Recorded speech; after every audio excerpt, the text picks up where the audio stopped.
Shalom. Damai di hati. Damai di hati. Shalom. Selamat pagi jemaat yang diberkati Tuhan. Puji syukur kepada Tuhan Yesus Kepala Gereja yang telah menjaga, memelihara, memberkati sehingga kita semua ada sampai hari ini. Dan kita dapat mengambil bagian dan terpanggil lewat persekutuan ibadah pada hari ini, Minggu 1 Oktober 2023. Sebelum masuk dalam ibadah liturgi, izinkan saya menyampaikan warta jemaat. Pertama, informasi kepada seluruh sidi jemaat Yudea Palua bahwa ibadah minggu depan akan dilaksanakan perjamuan kudus dalam rangka perjamuan kudus sedunia dan HUT Gemim bersinode. Ibadah dilaksanakan 2 kali, subuh dan pagi.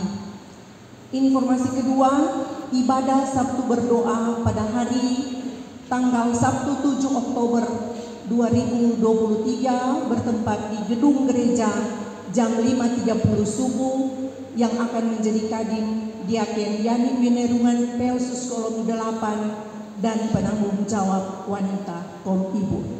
Ketiga, diinformasikan sekaligus mengundang seluruh guru sekolah minggu Jemaat Gemim Yudea Pal 2 kolom 1 sampai dengan kolom 10 dalam ibadah guru sekolah minggu sewilayah Manado Timbun 6 yang akan dilaksanakan pada hari ini Minggu 1 Oktober 2023 tempat Gemim Efrata Palua jam 14 atau jam 2 siang. Kadin Pendeta Erni untuk MTH pelaksana ibadah guru sekolah minggu Gemim Yudea Palua. Untuk itu sangat diharapkan kehadiran kebersamaan seluruh guru sekolah minggu Jemaat Gemim Yudea dalam ibadah tersebut.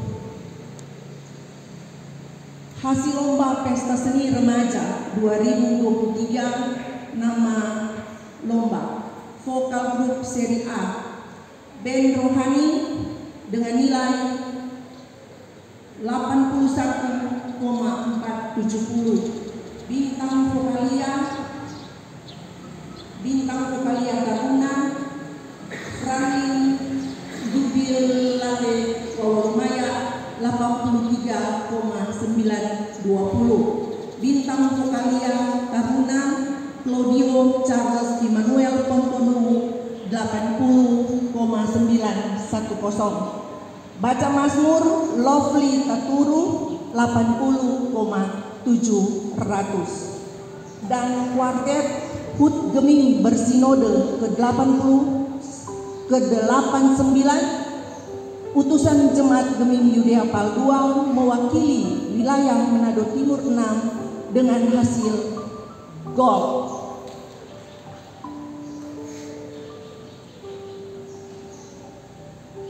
Demikian informasi warta jemaat dan kita akan masuk dalam ibadah yang akan dipimpin oleh Pendeta Rimawanti Wawodintana Sarjana Teologi. Bersorak-soraklah bagi Tuhan, hai seluruh bumi. Beribadahlah kepada Tuhan dengan sukacita. Datanglah ke hadapannya dengan sorak-sorai. Ketahuilah bahwa Tuhanlah Allah. Dialah yang menjadikan kita dan punya dialah kita umatnya dan kawanan domba gembalaannya. Masuklah melalui pintu gerbangnya dengan nyanyian syukur, ke dalam pelatarannya dengan puji-pujian. Bersyukurlah kepadanya dan pujilah namanya, sebab Tuhan itu baik, kasih setianya untuk selama-lamanya dan kesetiaannya tetap turun-temurun. Mazmur 100. Marilah kita berdiri memuliakan ibadah ini dengan menyanyi NKB nomor. Kita menghabiskan ibadah ini. Pertolongan kepada kita adalah dalam nama Tuhan yang menjadikan langit dan bumi, yang tetap setia untuk selama-lamanya dan tidak meninggalkan perbuatan tangannya. Kasih karunia dan damai sejahtera dari Allah Bapa kita, dari Tuhan Yesus Kristus menyertai saudara-saudara. Amin.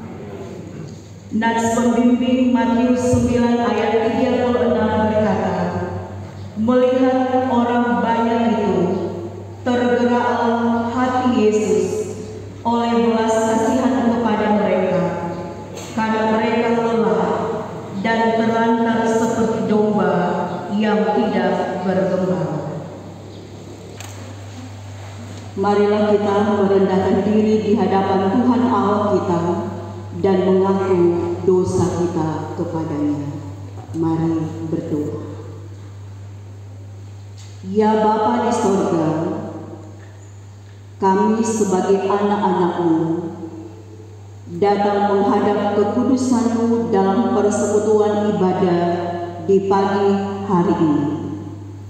Tuhan yang telah memberikan kami kesempatan untuk menikmati lagi hari Tuhan, hari Minggu yang kudus dan mulia ini. Tuhan pula yang tetap terus menyertai dan memelihara kehidupan tiap pribadi dan keluarga kami masing-masing sampai saat ini. Tetapi ya Tuhan, kami sebagai orang-orang yang telah ditebus Tuhan sangat menyadari kehidupan yang telah kami lewati.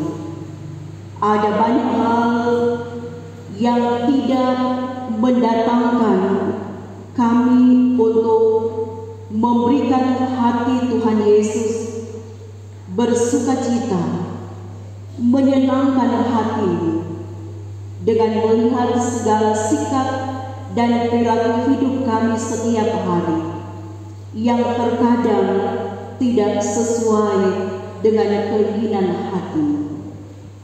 Kami harus mengakuinya di hadapan-Mu, sebab dalam hidup yang kami jalani, kami seringkali tidak mempraktikkan belas kasihan yang terwujud melalui tindakan pertolongan kepada orang yang sangat membutuhkan uluran tangan kasih kami. Terkadang kami menyatakan kasih hanya oleh karena ada kepentingan. Terkadang kami menyatakan kasih karena ada maksud di balik perbuatan baik itu. Bahkan juga tak jarang kami menyatakan kasih hanya oleh karena mereka adalah sesama orang-orang percaya, sesama orang-orang Kristen. Tetapi di luar dari mereka, kami tidak menganggap bahwa mereka itu adalah sesama ciptaan Tuhan Allah. Bahkan pun terkadang hanya oleh karena kedudukan jabatan, hanya oleh karena kepentingan, bahkan pun segala sesuatu yang kami miliki melebihi orang lain, terkadang kami merendahkan orang lain, menganggap enteng orang lain, memakai semua yang kami miliki yang adalah anugerah Tuhan untuk memojokkan orang lain, tetapi juga membuat orang lain tersinggung dan sakit hati dengan sikap, perilaku, dengan tindakan, bahkan pun dengan tutur kata yang kami lakukan terhadap sesama kami. Kami seringkali tidak mempraktikkan itu dalam kehidupan kami, hanya oleh karena keegoisan, hanya oleh karena kesombongan, tetapi juga karena menganggap bahwa diri kami ini lebih dari orang lain. Dalam tugas dan tanggung jawab kami pun dalam keluarga, dalam kerja dan usaha kami pun dalam pelayanan, dalam semua tanggung jawab yang Tuhan percayakan, terkadang kami melalaikannya. Terkadang kami tidak melakukannya dengan segenap hati, dengan penuh tanggung jawab, karena kami hanya memikirkan dan melakukan apa yang menjadi kepentingan diri kami sendiri, apa yang menjadi keinginan kami, daripada kami melakukan kepentingan banyak orang, daripada kami melakukan apa yang Tuhan sudah percayakan untuk kami lakukan. Sehingga terkadang ada kegagalan, ada kekeliruan, ada kesalahan yang kami peroleh dalam kami mengemban semua tanggung jawab itu. Dari semua bentuk kesalahan dan dosa yang telah kami perbuat, itu menandakan kami tidak setia dan taat untuk melakukan kehendak-Mu dalam kehidupan kami. Karena itu kami bermohon, ya Tuhan Yesus, ampunilah dan kasihanilah kami. Baharulah kehidupan kami Tuhan, kuduskanlah kami sehingga kami selalu dilayakkan oleh Tuhan untuk selalu menerima pengampunan, bahkan kasih yang sangat besar kepada Tuhan. Kami tidak akan pernah menyia-nyiakan pengorbanan Tuhan Yesus yang mati tersalib di Bukit Golgota, tetapi kami akan menghargai pengorbanan itu dengan tetap setia dan berusaha untuk selalu menyenangkan hati Tuhan, menjauhkan kehidupan kami dari bentuk-bentuk dosa yang ada dalam kehidupan kami. Ini kami Tuhan Yesus, dengarkanlah doa kami ini. Hanya di dalam nama-Mu, Yesus Kristus, yang adalah Tuhan dan Juru Selamat kami yang hidup, kami bawa doa ini kepada-Mu. Amin. Saudara-saudara, jika seorang berbuat dosa, kita mempunyai pengantara pada Bapa, yaitu Yesus Kristus yang adil. Ia adalah pendamaian untuk segala dosa kita, dan bukan untuk dosa kita saja, tetapi juga dosa seluruh dunia. Percayalah kepada Injil ini dan hiduplah dalam damai sejahtera. Semakin kita berdiri, mari sama-sama kita akan mengucapkan pengakuan iman kita melalui pengakuan iman rasul. Kita mulai.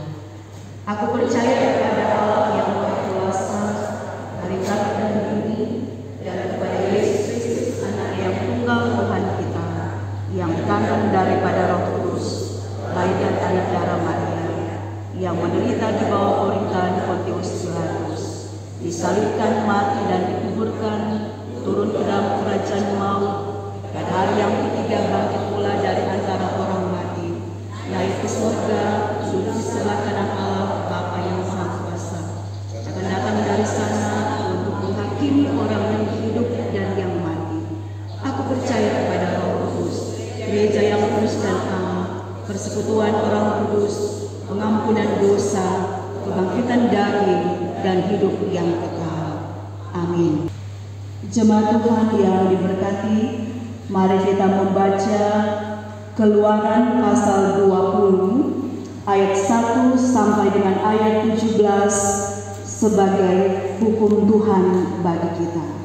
Keluaran pasal 20 ayat 1 sampai 17, demikian bunyi hukum Tuhan. Lalu Allah mengucapkan segala firman ini, Akulah Tuhan Allahmu yang membawa engkau keluar dari tanah Mesir, dari tempat perbudakan. Jangan ada padamu Allah lain di hadapanku. Jangan membuat bagimu patung yang menyerupai apapun yang ada di langit di atas, atau yang ada di bumi di bawah, atau yang ada di dalam air di bawah bumi. Jangan sujud menyembah kepadanya atau beribadah kepadanya, sebab Aku Tuhan Allahmu adalah Allah yang cemburu, yang membalaskan kesalahan bapa kepada anak-anaknya, kepada keturunan yang ketiga dan keempat dari orang-orang yang membenci Aku. Tetapi Aku menunjukkan kasih setia kepada beribu-ribu orang, yaitu mereka yang mengasihi Aku dan yang berpegang pada perintah-Ku. Jangan menyebut nama Tuhan Allahmu dengan sembarangan, sebab Tuhan akan memandang bersalah orang yang menyebut namanya dengan sembarangan. Ingat dan kuduskanlah hari Sabat. 6 hari lamanya engkau akan bekerja dan melakukan segala pekerjaanmu, tetapi hari ke-7 adalah hari Sabat Tuhan Allahmu. Maka jangan melakukan sesuatu pekerjaan, engkau atau anakmu laki-laki, atau anakmu perempuan, atau hamba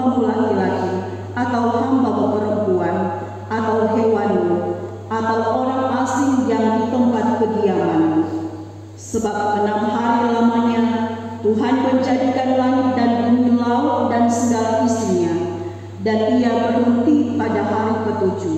Itulah sebabnya Tuhan memberkati hari Sabat dan menguduskannya. Hormatilah ayahmu dan ibumu, supaya lanjut umurmu di tanah yang diberikan Tuhan Allahmu kepadamu. Jangan membunuh, jangan berzina, jangan mencuri, jangan mengucapkan saksi dusta tentang sesamamu, jangan mengingini rumah sesamamu, jangan mengingini istrinya atau hambanya laki-laki, atau hambanya perempuan, atau lembunya, atau keledainya, atau apapun yang dipunyai sesamamu. Demikian hukum Tuhan. Tuhan menyertai saudara-saudara dan menyertai saudara juga. Mari berdoa. Tuhan Yesus, firman kehidupan, saatnya bagi kami untuk melengkapi kehidupan kami lagi dengan kebenaran firman-Mu. Karena itu kami bermohon Roh Kudus Tuhan, kiranya bekerja bagi setiap kami yang merindukan firman-Mu dalam kehidupan kami. Sebab firman Tuhan yang kami yakini akan terus membimbing dan menuntun kami untuk melakukan apa yang menjadi kehendak-Mu dalam kehidupan kami. Hamba-Mu yang Tuhan siapkan untuk memberitakan firman-Mu, tolonglah kuasai dengan Roh Kudus, bekerja di dalam kehidupan hamba-Mu, bahkan kami sekalian sebagai umat-Mu. Kuatkan dan teguhkan iman kami menerima firman Tuhan ini, supaya firman Tuhan ini benar-benar boleh memberkati sekalian kami sebagai umat ciptaan-Mu. Dalam nama Tuhan Yesus, firman yang hidup kami berdoa. Amin. Pembacaan Alkitab kita di saat ini terdapat dalam Injil Lukas 10 ayat 25 sampai 37. Injil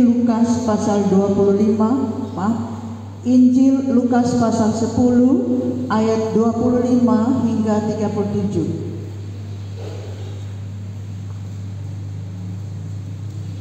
Orang Samaria yang murah hati. Pada suatu kali berdirilah seorang ahli Taurat untuk mencobai Yesus. Katanya, "Guru, apa yang harus kuperbuat untuk memperoleh hidup yang kekal?"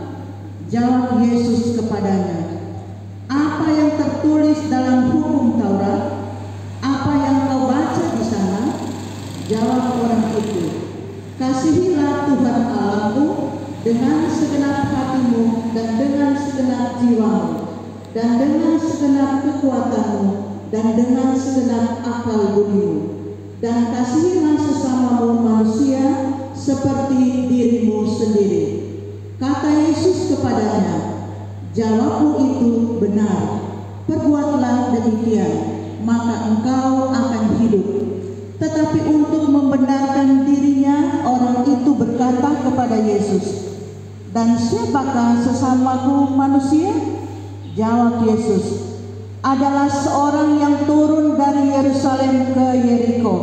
Ia jatuh ke tangan penyamun-penyamun yang bukan saja merampoknya habis-habisan, tetapi juga memukulnya, dan yang sesudah itu pergi meninggalkannya setengah mati.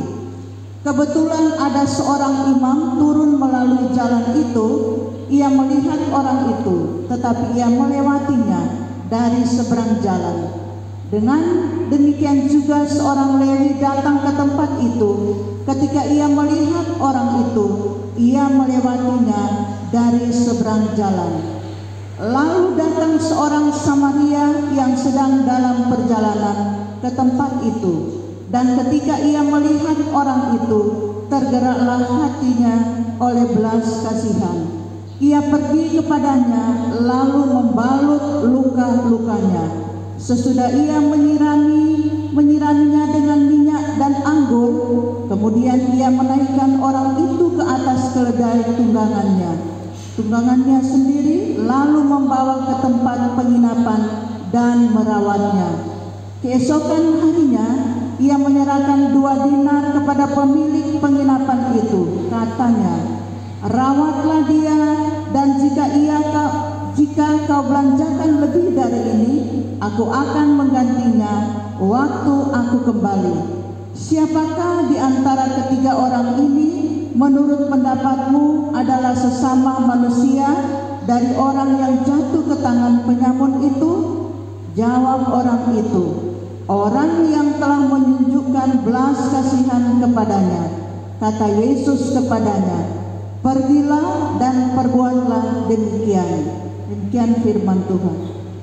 Yang berbahagia ialah mereka yang mendengarkan firman Allah dan yang memeliharanya. Amin. Sebelum khotbah, mari kita mendengarkan pujian. Pujian sebelum khotbah, seluruh wanita Kominfo Gemedia, kolom 1 sampai dengan kolom 10. Kepada seluruh wanita Kominfo, dimohon kita akan menyanyikan lagu Alangkah Indahnya Hidup Rukun.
Saudara-saudara yang diberkati dan dikasihi dalam Tuhan kita Yesus Kristus, kisah tentang seorang Samaria yang murah hati ini berawal dari pertanyaan seorang ahli Taurat kepada Yesus.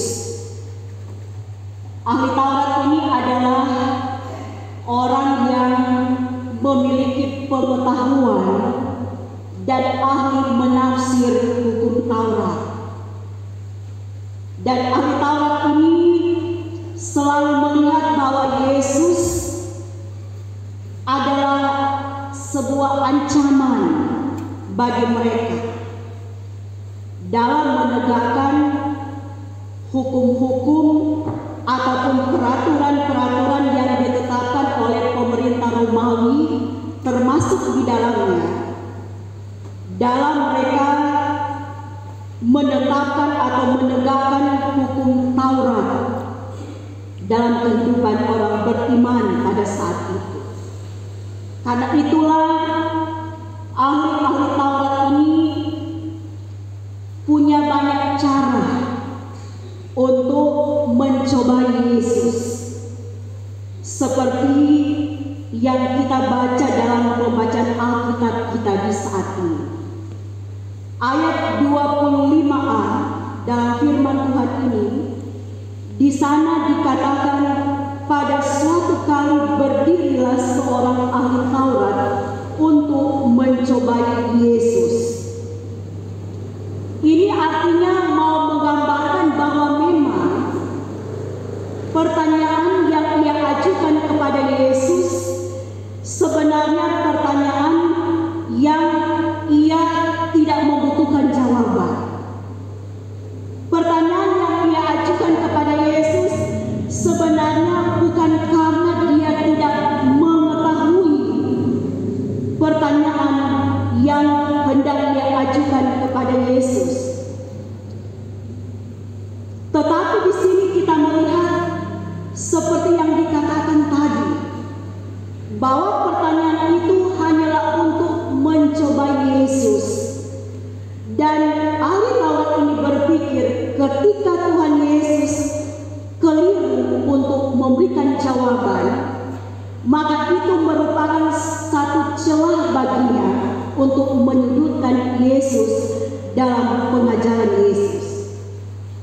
Karena itu kita melihat di sini ada banyak cara yang dilakukan oleh ahli-ahli Taurat untuk supaya melihat bahwa ada kelemahan-kelemahan yang harus mereka munculkan, supaya banyak orang yang tidak lagi percaya kepada pengajaran Yesus.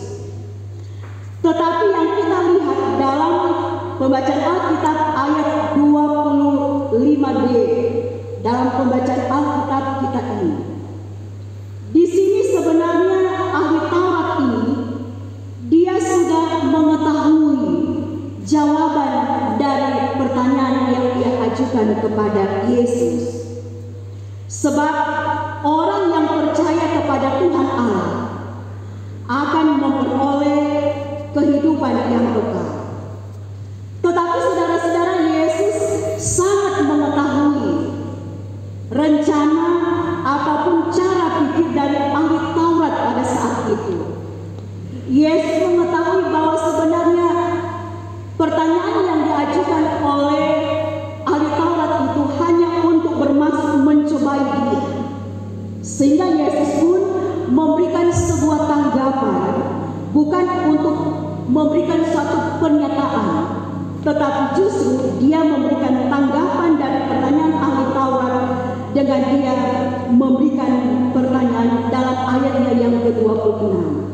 Jawab Yesus kepadanya, apa yang tertulis dalam hukum Taurat? Apa yang kau baca di sana? Dari ayat 26 ini kita melihat bahwa Yesus hendak membawa ahli Taurat ini untuk menemukan sendiri jawaban yang dia berikan kepada Yesus tentang apakah yang harus kuperbuat untuk memperoleh hidup yang kekal. Yesus balik bertanya karena dia menginginkan bahwa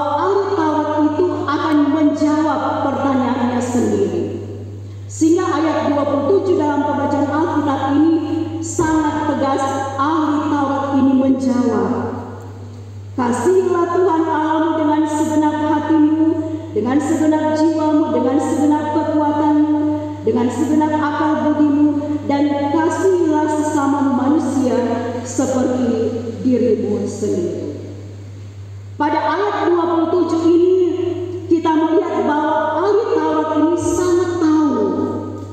Dia hafal apa itu isi dari hukum kasih, yang memang benar-benar salah satu pengajaran dari hukum Taurat yang harus mereka lakukan. Karena itu dalam ayat 28 dari ungkapan ini kita boleh melihat bahwa Yesus tidak marah dengan pernyataan yang dia lakukan. Justru di sini kita melihat Yesus justru memberikan apresiasi atas jawaban yang benar yang diberikan oleh ahli Taurat, karena memang Yesus tahu ahli Taurat ini orang yang jago, pintar untuk mengetahui ajaran-ajaran mereka, bahkan sangat menghafal setiap ajaran-ajaran hukum Taurat. Sehingga Yesus pun walaupun dia tahu bahwa orang ini hanya mencobanya, tetapi Yesus tetap memberikan apresiasi bahwa benar jawaban yang diberikan oleh ahli Taurat tersebut. Tetapi Yesus pun sambil mengingatkan ahli Taurat pada saat itu, supaya kebenaran yang ia ketahui tentang mengasihi Tuhan Allah, bahkan mengasihi sesama itu harus menjadi bagian dalam kehidupannya. Artinya di sini Yesus mau mengajak bahwa jangan hanya sampai tahu, jangan hanya sampai dihafal, tetapi Yesus mengajak sebenarnya supaya ahli Taurat itu pun dapat mempraktikkan apa yang ia tahu tentang sebuah kebenaran, supaya wujud dari kebenaran itu dapat dilakukan oleh ahli Taurat, bahkan pun oleh orang-orang Yahudi pada saat itu. Ayat 29 dalam pembacaan Alkitab kita ini, di sana dikatakan, tetapi untuk membenarkan dirinya, orang itu berkata kepada Yesus, dan siapakah sesama manusia? Saudara-saudara, rupa-rupanya ahli Taurat ini tidak puas untuk mencoba Yesus, walaupun dia sudah menjawab pertanyaannya sendiri, tetapi dia lagi mencoba untuk menimbulkan pertanyaan baru dengan bertanya kepada Yesus, dan siapakah sesamaku manusia? Nah, saudara-saudara, bagi orang Yahudi pada waktu itu, bahwa sesama manusia adalah orang-orang Yahudi itu sendiri, yang mereka percayai bahwa mereka adalah bangsa pilihan Allah yang menjadi umat kesayangan dari Tuhan. Maka dengan cara pikiran itulah yang membuat orang-orang Yahudi ini melihat bahwa di luar dari orang Yahudi itu bukanlah sesama mereka. Di luar dari orang Yahudi itu mereka anggap adalah orang-orang yang tidak layak, orang-orang yang berdosa, orang-orang yang tidak sederajat, orang-orang yang tidak selevel dengan mereka, sehingga mereka tidak menganggap bahwa di luar dari orang Yahudi itu adalah sesama mereka. Dan akibat dari itu, maka orang-orang Yahudi mempraktikkan kasih hanya pada kaum mereka, hanya pada sesama kaum Yahudi. Sehingga Yesus yang sangat mengetahui keberadaan orang-orang Yahudi, termasuk dengan ahli Taurat ini, maka dia pun memberikan pengajaran, menjawab pertanyaan dari ahli Taurat ini dengan sebuah cerita ataupun dengan sebuah perumpamaan. Seperti yang orang baca tadi dalam ayat 30 sampai dengan ayat yang ke-35. Dari ayat-ayat ini mau diceritakan bahwa ada 3 orang yang sebenarnya punya kesempatan untuk menyatakan belas kasihan kepada seorang yang dikatakan seorang yang turun dari Yerusalem ke Yeriko. Ia jatuh ke tangan penyamun. Seorang ini dirampok habis-habisan, dipukul, dianiaya, bahkan semua harta kekayaannya diambil dan dia dibiarkan hampir setengah mati, kata firman Tuhan. Dan ada 3 orang yang dilukiskan oleh Yesus ini yang melihat orang yang dianiaya pada saat itu. Dikatakan di sini bahwa sebenarnya 3 orang ini punya kesempatan untuk menyatakan belas kasihan, untuk menyatakan pertolongan bagi orang yang memang membutuhkan pertolongan, yang mengalami musibah pada saat itu. Akan tetapi yang kita lihat dalam pembacaan Alkitab kita ini, orang yang pertama dikatakan adalah seorang imam. Imam pada waktu itu merupakan orang dikatakan sebagai seorang pelayan Tuhan yang ada pada saat itu, yang melayani Tuhan di bait Allah. Dan yang kedua yaitu orang Lewi. Orang Lewi ini adalah melakukan tugas keagamaan di bait Allah. Pendek kata bahwa baik imam maupun orang Lewi, mereka itu adalah pelayan-pelayan Tuhan saat itu yang melayani di bait Tuhan. Tetapi apa yang mereka perbuat? Mereka sama sekali tidak menunjukkan belas kasihan, tidak menunjukkan pertolongan kepada orang yang hampir setengah mati, pada orang yang membutuhkan pertolongan dengan segera. Dan datang orang Lewi maupun orang imam ini, mereka punya alasan mengapa sampai mereka tidak mau menolong.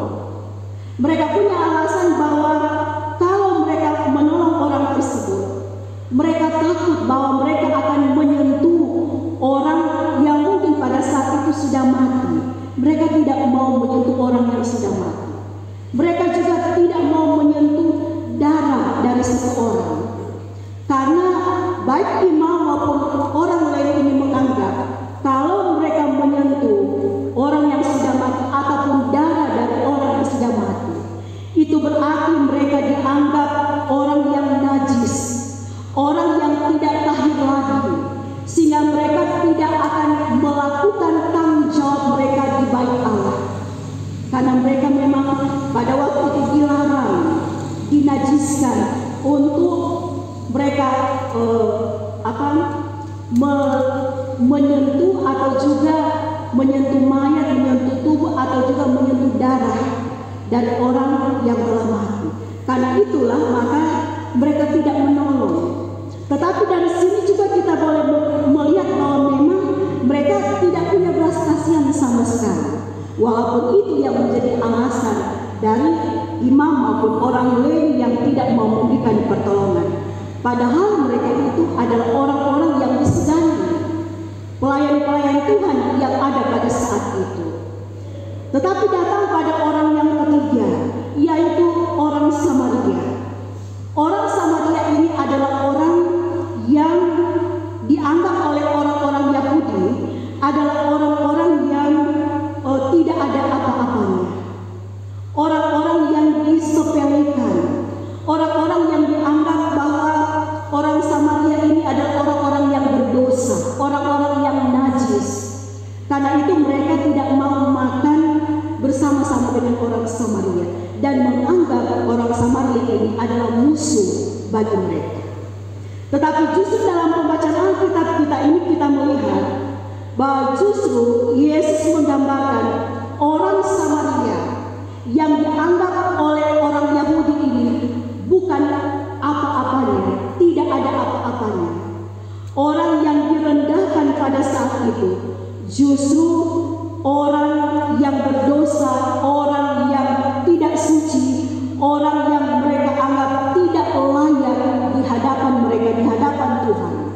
Justru orang Samaria yang dikatakan dalam firman Tuhan ini yang menaruh belas kasihan kepada orang yang hampir setengah mati, dan dialah yang memberikan pertolongan kepada orang tersebut. Dan diceritakan dalam firman Tuhan ini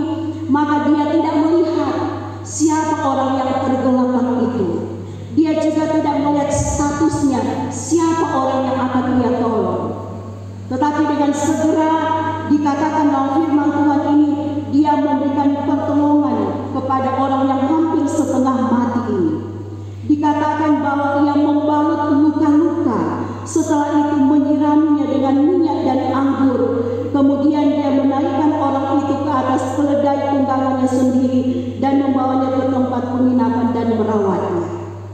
Dan bukan hanya sampai di situ. Ayatnya yang ke-35 dikatakan juga bahwa dia pun memberikan 2 dinar kepada pemilik penginapan pada saat itu, supaya dapat merawat lanjut orang tersebut. Dan kalaupun ada biaya lebih, dia bilang nanti dia mau tambah.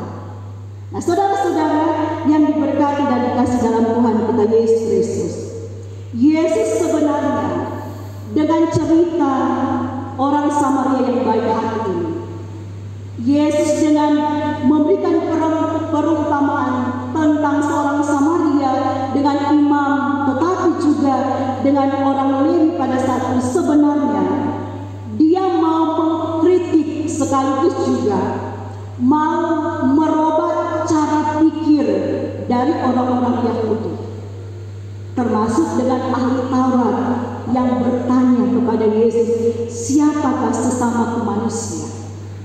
Yesus mau menggambarkan bahwa keagamaan yang dipunyai oleh orang-orang Yahudi, termasuk ahli Taurat, dia yang pandai menafsir tentang hukum Taurat, yang hafal hukum Taurat, mereka yang melayani di bait Allah, ternyata sikap dan perilaku hidup mereka tidak mencerminkan bagaimana selakunya mereka sebagai seorang pelayan Tuhan.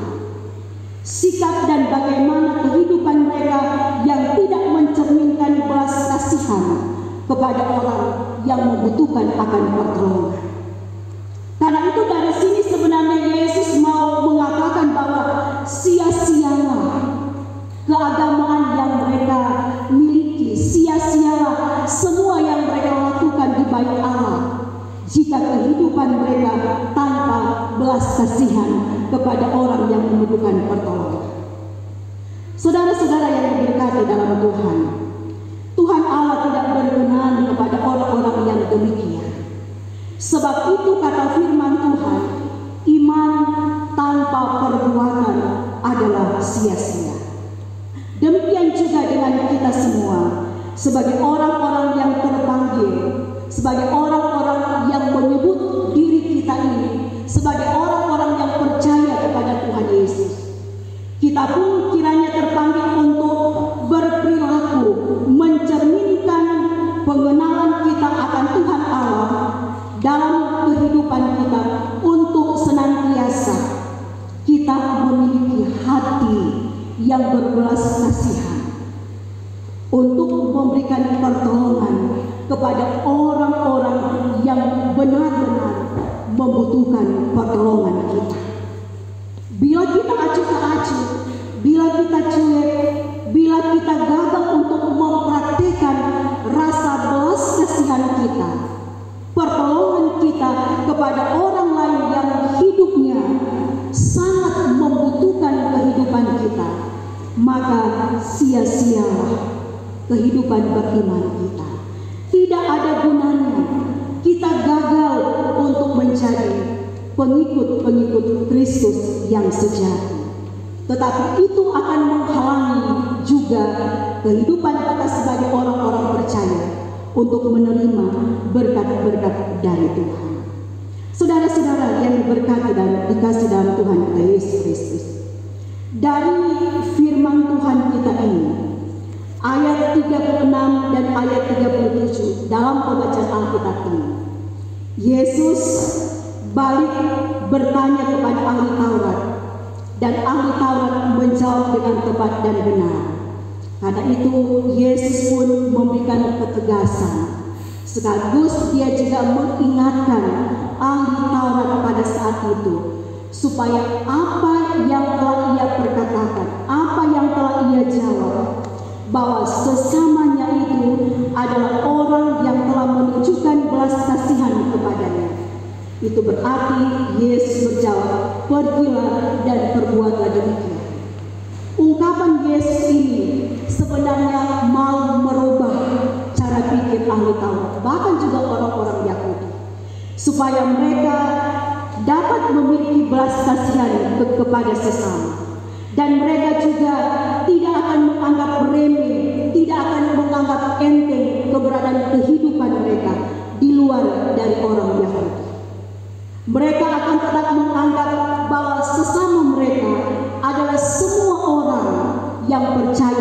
Tuhan Allah, yang mengimani Tuhan Allah seperti yang mereka lakukan.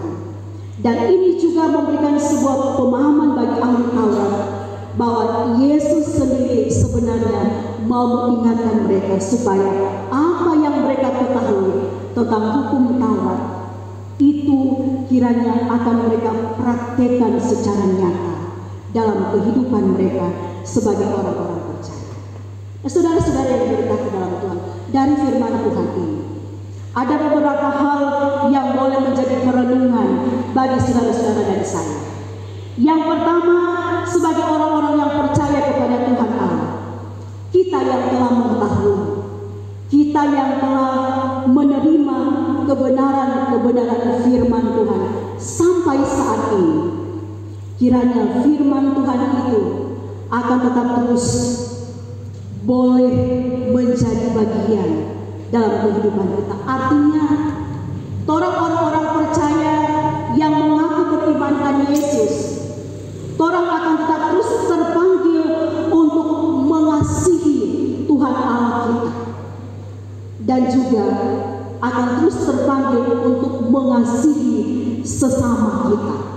Itu merupakan perintah yang pertama dan yang terutama, dan perintah yang kedua bagi kita manusia, bagi semua orang yang percaya kepada Tuhan. Tetapi juga dari firman Tuhan ini mengingatkan kita bahwa orang semua yang tahu tentang kebenaran firman itu, kiranya orang nyana bersama dengan orang-orang Yahudi, nyana bersama dengan ahli Taurat, hanya sekedar tahu, hanya sekedar hafal, hanya sekedar dengar. Tetapi justru orang akan mempraktekkan dalam tindakan hidup kita setiap hari setiap kebenaran firman yang menjadi bagian dalam orang kehidupan.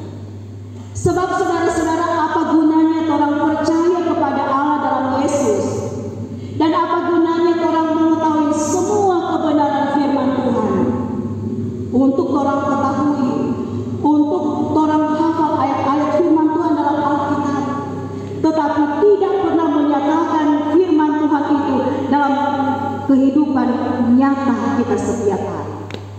Apa gunanya firman Tuhan itu terus kita dengar, terus orang renungkan, tetapi tidak menjadi bagian dalam orang kehidupan sebagai orang-orang percaya?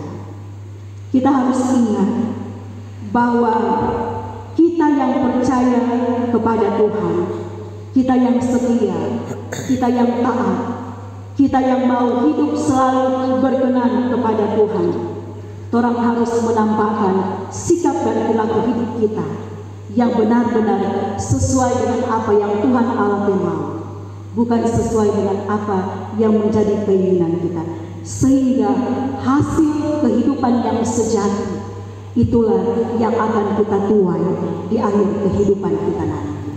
Yang kedua, tindakan nyata kasih kita terhadap Allah dalam Yesus dan kasih kepada sesama yang membutuhkan tidak membatasi hanya kepada orang-orang yang percaya kepada Tuhan Yesus. Artinya bahwa orang yang mau menyatakan belas kasihan dan pertolongan kepada sesama, bukan hanya orang menyatakan itu kepada orang-orang Kristen, kepada orang-orang yang percaya kepada Yesus, tetapi kepada semua orang yang membutuhkan pertolongan kita, yang membutuhkan uluran tangan kasih kita, tanpa kita melihat status seseorang, tanpa kita melihat agama seseorang, suku, ras, bahasa, warna kulit, atau apapun perbedaan-perbedaan yang ada di kehidupan nyata kita. Tetapi Yesus yang telah memberikan teladan kepada kita, Dia mau menyatakan kasih kepada semua orang tanpa pamrih, dengan merelakan kehidupannya, menggantikan kita yang berdosa mati di kayu salib. Itu merupakan sebuah pengorbanan kasih yang luar biasa. Nah, bagaimana kasih itu juga yang boleh terwujud kepada kita yang percaya kepada Tuhan Yesus, yang selalu kita imani dalam orang kehidupan setiap hari. Kiranya tindakan kasih itu juga yang akan tetap terus mendasari kehidupan kita, supaya tetap punya rasa belas kasihan kepada sesama kita yang memerlukan pertolongan. Orang memberikan pertolongan bukan karena ada kepentingan tertentu. Orang berbelas kasihan kepada orang lain bukan karena ada alasan-alasan tertentu. Tetapi orang menyatakan kasih, berbelas kasihan kepada orang lain karena orang mau meneladani apa yang sudah dilakukan oleh Tuhan Yesus kepada kita semua, orang-orang yang percaya kepada Dia. Menjalankan praktik kasih dalam kehidupan kita pun kepada orang-orang yang justru membenci kita, yang justru memusuhi kita. Mempraktikkan kasih juga kepada orang-orang yang tidak menghadirkan damai sejahtera dalam orang kehidupan. Mengapa? Karena itulah praktik kasih sesungguhnya yang dicontohkan oleh Yesus dalam kehidupannya untuk orang manusia. Kasih yang mau menyatakan pertolongan, kasih yang memang membutuhkan pengorbanan, tetapi kasih dan belas kasihan itulah yang orang lakukan dalam orang kehidupan setiap hari. Karena Yesus sudah terlebih dulu melaksanakan, menjalani praktek kasih itu bagi kita sebagai orang-orang yang percaya. Oleh karena itu, dari firman Tuhan ini kiranya kita semua akan tetap terus dikuatkan, dimampukan oleh Tuhan, supaya orang sebagai orang-orang yang percaya kepada Yesus akan tetap punya rasa belas kasihan, memberikan pertolongan kepada orang-orang yang membutuhkan pertolongan, sehingga apapun yang kita kerjakan dalam orang kehidupan, belajar dari Yesus Kristus, orang akan menerima berkat di dalamnya. Sebab sebagai orang-orang yang percaya kepada Tuhan Yesus, orang yakin kalau orang mengasihi sesama kita seperti mengasihi diri kita sendiri, tanpa melihat siapa orang itu ada di hadapan kita, itu berarti juga kita telah membuka tingkap langit untuk dicurahkannya berkat-berkat dalam kehidupan kita. Sebab belas kasihan yang kita berikan kepada orang yang membutuhkan pertolongan itu tidak sia-sia di mata Tuhan, tetapi Tuhan selalu memperhitungkan semua bentuk kebaikan yang kita lakukan dalam wujud kasih kita kepada sesama kita. Tuhan menolong kita dan memberkati firman Tuhan ini. Amin. Dengarkan pujian. Puji-pujian sesudah khotbah, pertama remaja dan pembina, dan kedua kelompok pelayanan lansia. Kepada pemuda dan pembina kolom 1 sampai kolom 10 diundang.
kita memuji Tuhan. Hai seluruh umat Tuhan, bawalah syukur.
Kita akan mendoakan persembahan. Jemaat diundang untuk berdiri. Mari kita berdoa. Puji dan syukur sembah kami naikkan kepadamu ya Tuhan, oleh karena kasih kemurahan Tuhan yang sudah memelihara kehidupan kami, sehingga Tuhan dengan segala berkat yang Kau anugerahkan bagi kami dapat menikmati hidup ini dengan penuh sukacita. Bahkan Tuhan, saat ini kami boleh menyatakan syukur kami lewat persembahan yang kami berikan bersama. Kiranya Tuhan menerima akan persembahan kami ini, kami memberikan dengan penuh sukacita iman, dan biarlah persembahan ini dapat dipakai, diolah dengan penuh tanggung jawab iman oleh mereka yang sudah diberi tanggung jawab pelayanan. Terima kasih Tuhan, ini doa kami dalam nama Yesus kami persembahkan kepadamu. Haleluya, amin. Jemaat silakan duduk kembali. Tuhan yang diberkati, saat ini kita masuk dalam kata ibadah persiapan perayaan perjamuan kudus. Jemaat yang dikasihi Tuhan Yesus Kristus, pada hari Minggu tanggal 8 Oktober 2023 kita hendak mengadakan perjamuan kudus. Perjamuan kudus pada hakikatnya adalah peringatan akan Kristus yang disalibkan dan dibangkitkan. Itulah tanda yang hidup dan yang tepat dan pengorbanan Kristus yang dijalaninya sekali untuk selamanya di atas kayu salib dan berlaku bagi seluruh umat manusia. Perjamuan kudus pada hakikatnya adalah sakramen dari karunia Allah dalam Yesus Kristus oleh kuasa Roh Kudus. Tiap orang Kristen menerima karunia keselamatan ini melalui persekutuan tubuh dan darah Kristus. Dalam perjamuan kudus dengan makan roti dan minum anggur itu, Kristus memberi persekutuan dengan dirinya sendiri. Allah sendiri bertindak memberikan hidup kepada tubuh Kristus dan membaharui setiap anggota. Sesuai dengan janji Kristus, setiap anggota tubuh Kristus dibaptiskan menerima dalam perjamuan kudus itu kepastian pengampunan dosa dan janji kehidupan kekal. Perjamuan kudus yang selalu mencakup firman dan sakramen adalah pemberitaan dan perayaan tentang karya Allah. Perjamuan ini adalah ucapan syukur kepada Bapa untuk segala sesuatu yang telah diselesaikan dalam ciptaan, pendamaian, dan penyucian, untuk segala sesuatu yang sedang diselesaikan Allah, baik dalam gereja maupun di dalam dunia sekarang ini, kendati pun manusia berdosa. Untuk segala yang akan diselesaikan Allah dengan membawa kerajaannya kepada kebenaran. Dengan demikian perjamuan kudus adalah ucapan syukur gereja, yaitu sebagai pernyataan terima kasih atas segala berkat Allah.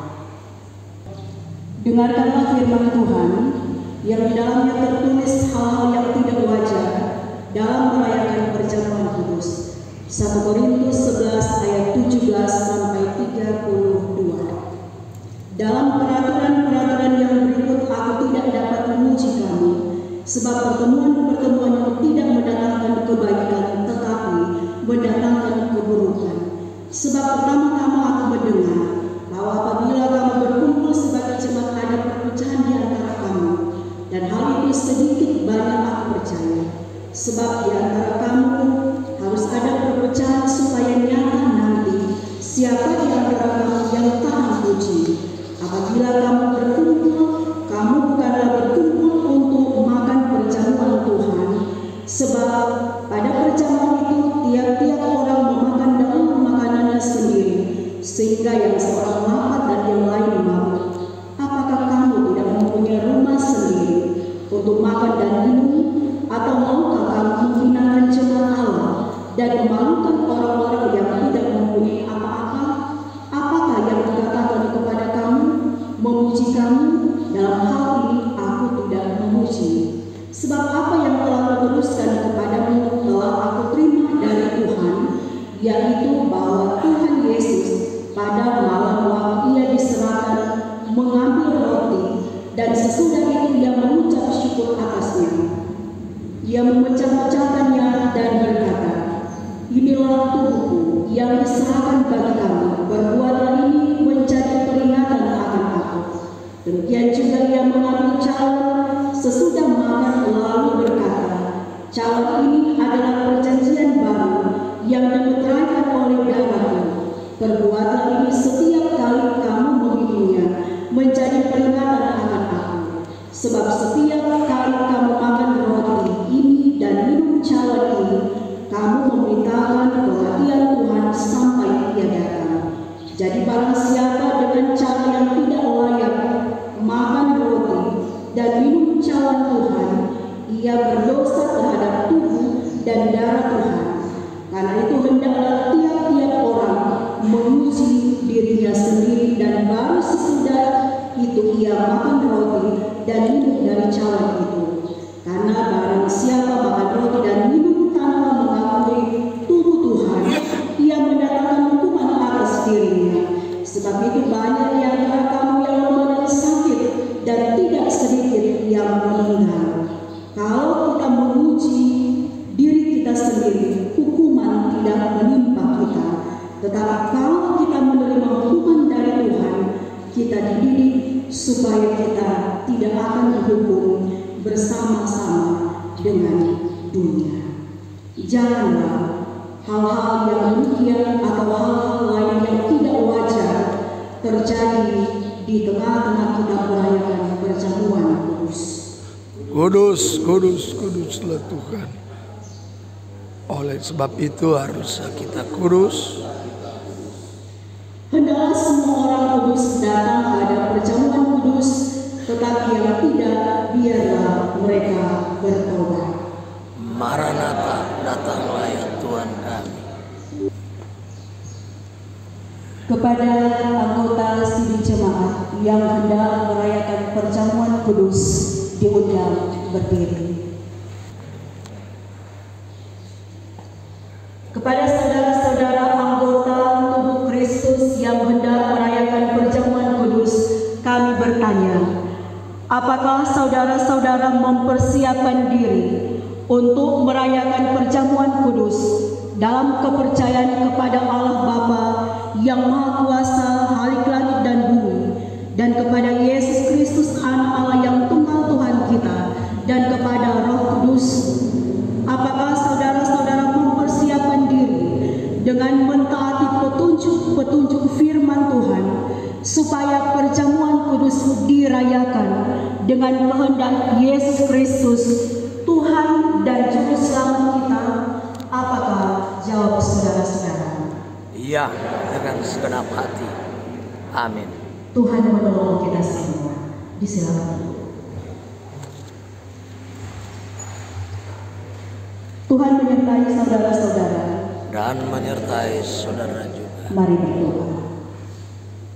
Terima kasih Tuhan untuk penyertaan-Mu bagi semua kami dalam persekutuan ibadah di saat ini.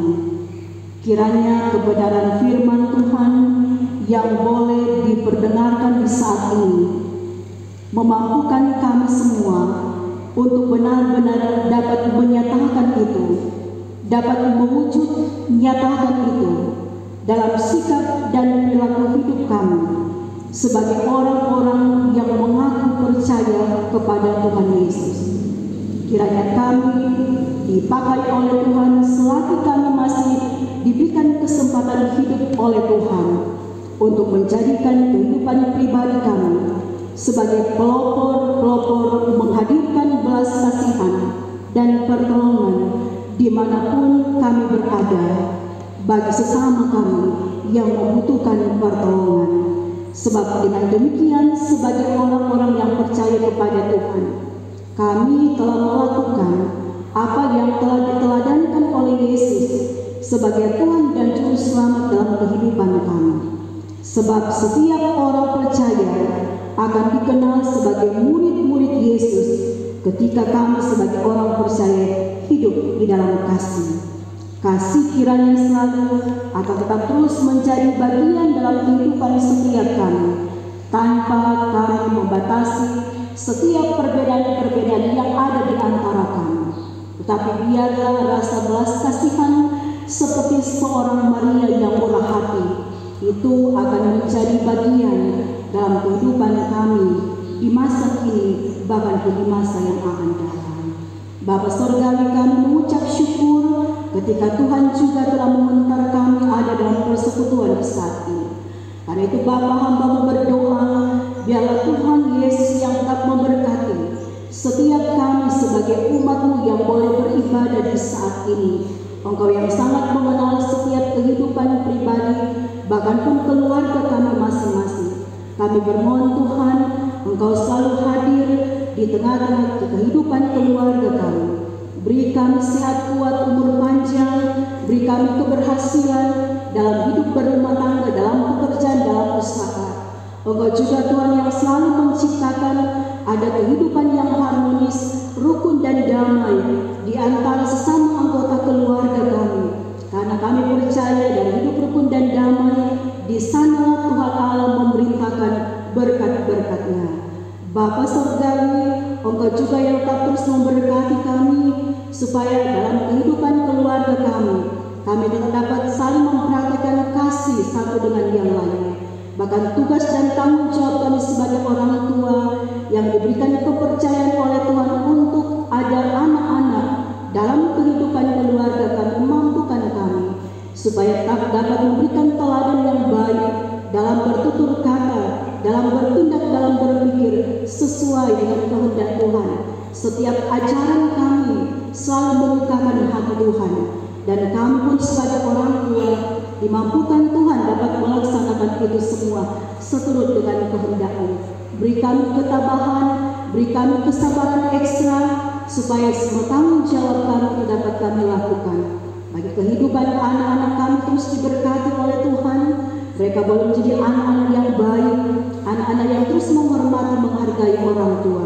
Dan kami juga sebagai anak-anak bermohon ya Tuhan, Engkau juga yang tetap memberkati kami, supaya kami juga dapat terus mengasihi orang tua kami. Kami juga dapat terus menjadi anak-anak yang setia, yang taat pada orang tua kami. Kami juga dapat bekerja bersama-sama. Kami boleh saling terbuka dengan kehidupan yang boleh kami jalani. Bahkan tanggung jawab, kepercayaan yang orang tua berikan kepada kami sebagai anak-anak yang saat ini dalam tugas tanggung jawab sebagai seorang siswa dan mahasiswa, Tuhan menolong kami supaya kami dapat melakukan itu dengan baik, dengan penuh tanggung jawab. Kami boleh berhasil dapat menerima setiap ilmu pengetahuan, dan itu boleh menjadi modal bagi kami dalam kami menggapai semua cita-cita kami. Bahkan pun masa depan kami selalu diberikan yang terbaik oleh Tuhan.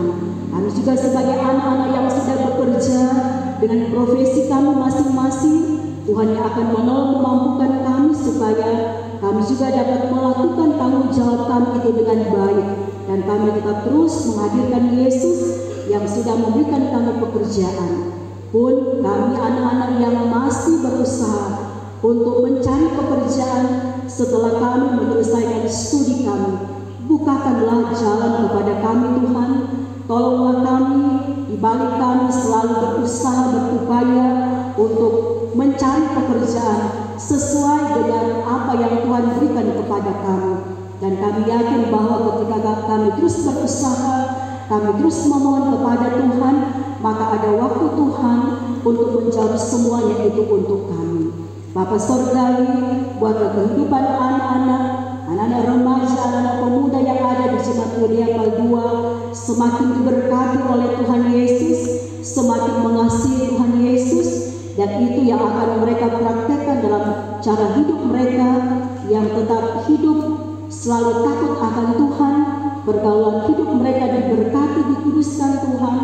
Bahkan mereka juga boleh diberkati dalam setiap pergaulan mereka. Bahkan dengan talenta karunia yang mereka berikan, anak-anak kami juga boleh mengembangkan itu. Mereka boleh berkarya untuk hormat dan kemuliaan bagi nama Tuhan. Terlebih khusus Tuhan, kami bersyukur bersama dengan Komisi Pelayanan Remaja Jemaat Yulia Paldua yang boleh melaksanakan tugas dan tanggung jawab kepercayaan dari anggota Jemaat Yulia Paldua untuk membawa anak-anak remaja dalam lomba pesta seni remaja yang dilaksanakan pada hari Kamis dan hari Jumat. Mereka boleh memberikan hasil yang terbaik di tengah-tengah talenta dan karunia yang Tuhan berikan. Oleh sebab itu Tuhan, kami mengucap syukur, kami bersukacita, kami berterima kasih untuk semua berkat-berkat Tuhan, untuk semua perolehan-perolehan yang terbaik yang telah Tuhan karuniakan lewat semua bakat dan karunia yang Tuhan berikan kepada anak-anak kami.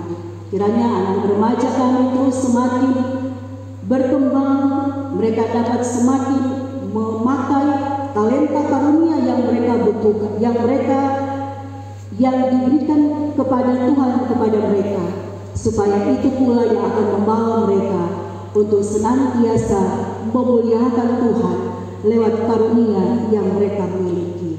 Bapa Sorgawi, Engkau juga yang akan memberkati semua pelayan yang ada di Jemaat Yulia Paldua. Kasih setia Tuhan kiranya terus melingkupi kami semua dalam melaksanakan tanggung jawab kami masing-masing. Sebab kami tahu ada bagian-bagian tanggung jawab yang Tuhan berikan kepada kami untuk kami kerjakan. Tolonglah kami Tuhan, berikanlah kami kekuatan, kemampuan, hikmat Tuhan menuntun kami. Hati sebagai seorang hamba dapat kami kerjakan, supaya sebagai badan pekerja majelis jemaat, sebagai komisi-komisi Dipra, bahkan juga komisi-komisi kerja, diaken, penatua, pendeta, vikaris pendeta, bahkan sampai kepada kuasa pegawai komisi kerja, tim kerja, panitia, Panji Yosua, semua yang memberi diri dalam pelayanan di jemaat ini, kiranya diberkati dan dikuatkan oleh Tuhan.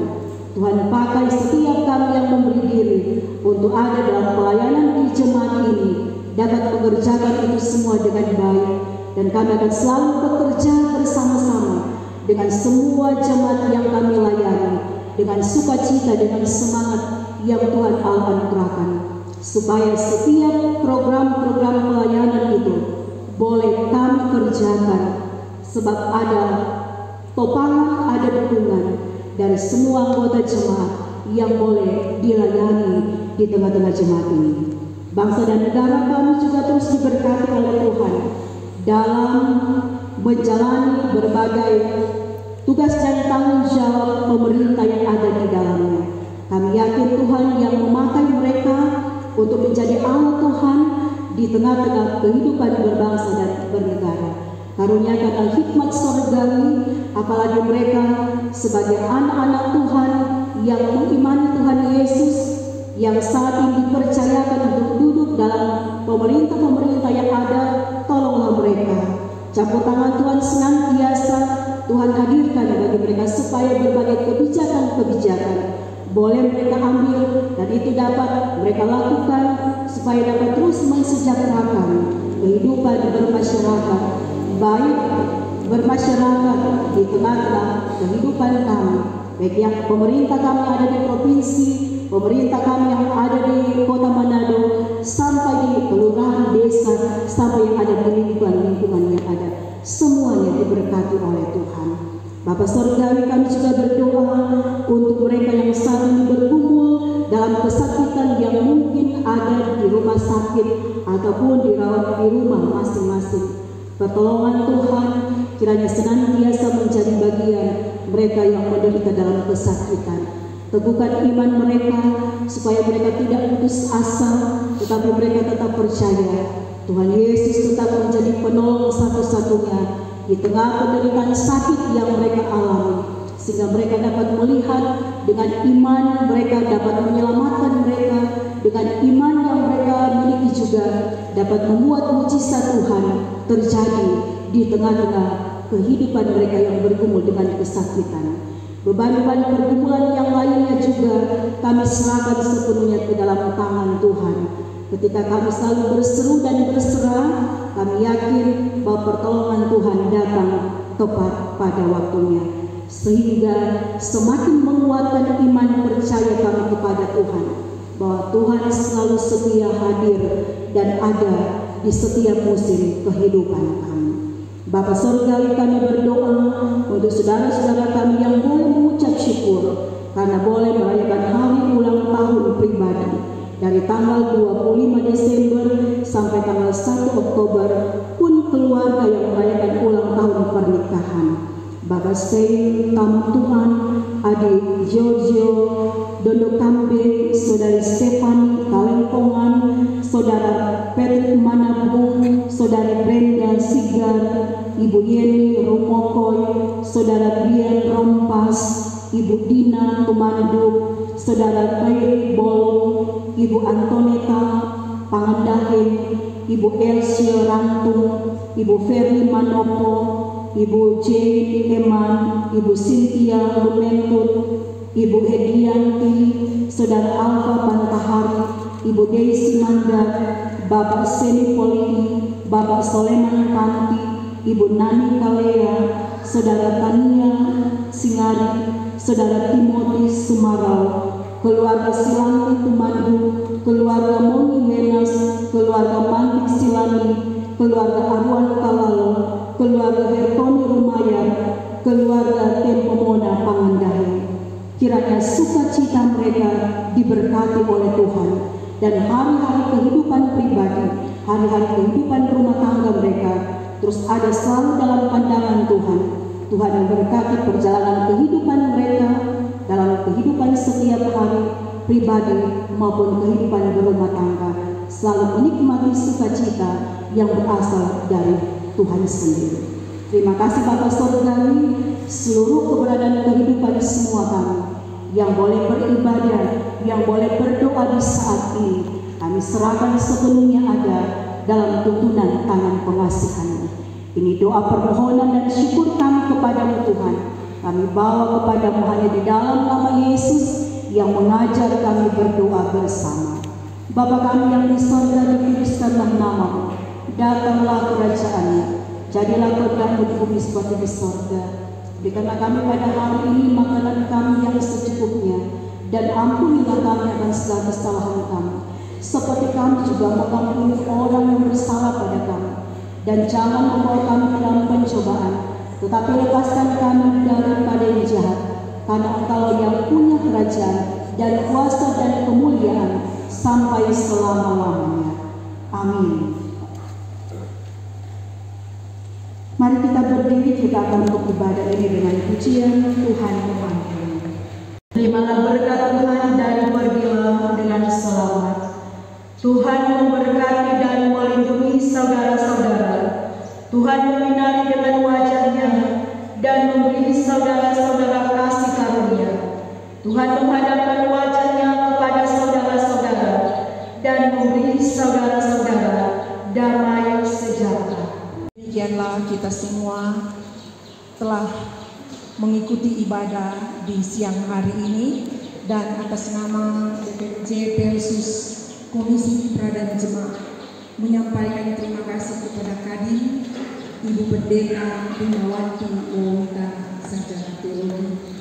Tuhan Yesus memberkati lewat tugas kerja dan pelayanan, juga bersama dengan keluarga. Sekali lagi terima kasih, Tuhan Yesus memberkati.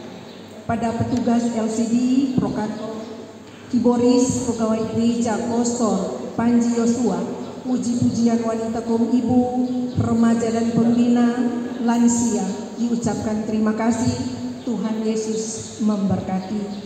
Dan jemaat yang telah menghadiri atau beribadah pada saat ini, diucapkan terima kasih. Tuhan Yesus memberkati. Penyampaian kepada kita semua,